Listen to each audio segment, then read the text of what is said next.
আসসালামু আলাইকুম। আজকে হলো 27 জানুয়ারি 2026। আমরা রায়ানকে মুসলমানি করেছি আলহামদুলিল্লাহ। তো রায়ানের মা অনেক ভয়ে ছিলেন মুসলমানি নিয়ে কেমন হয় না হয়, কারণ এখন মুসলমানি নিয়ে গার্ডিয়ানদের মধ্যে অনেক উদ্বিগ্নতা, অনেক ভয়। মুসলমানি মানি হচ্ছে যে বাচ্চা মরে যাবে আজকে, এরকম একটা ভয় সবার মধ্যে। তো আমরা আজকে রায়ানের মায়ের কাছে শুনবো একটু যে তাদের মুসলমান জায়গাটা কেমন ছিল, হ্যাঁ, কোনো ব্যথা পেয়েছিল কিনা। তারপর হচ্ছে একটু যদি বলতেন আপনি আপনার ছেলের মুসলমানের জায়গাটা কেমন ছিল।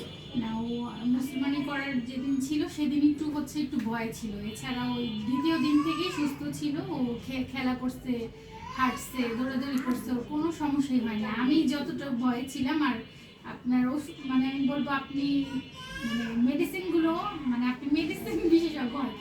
আপনি খুবই আপনার মেডিসিনগুলোতে ও অনেক কাজ করছে, কোনো জ্বর টর আসেনি, কোনো ব্যথাও কখনো বলেনি, জ্বরও আসেনি।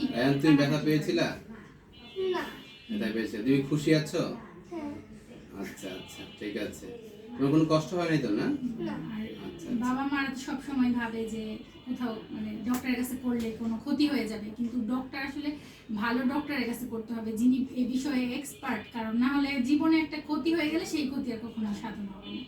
সবাই বুঝে শুনেই বাচ্চাদের খতনা করাবেন, ভালো জায়গা থেকে করাবেন, অবশ্যই অভিজ্ঞ ডক্টরকে দিয়ে করাবেন। Thank you very much. ভালো থাকবেন, ভালো থাকো রায়ান। ঠিক আছে।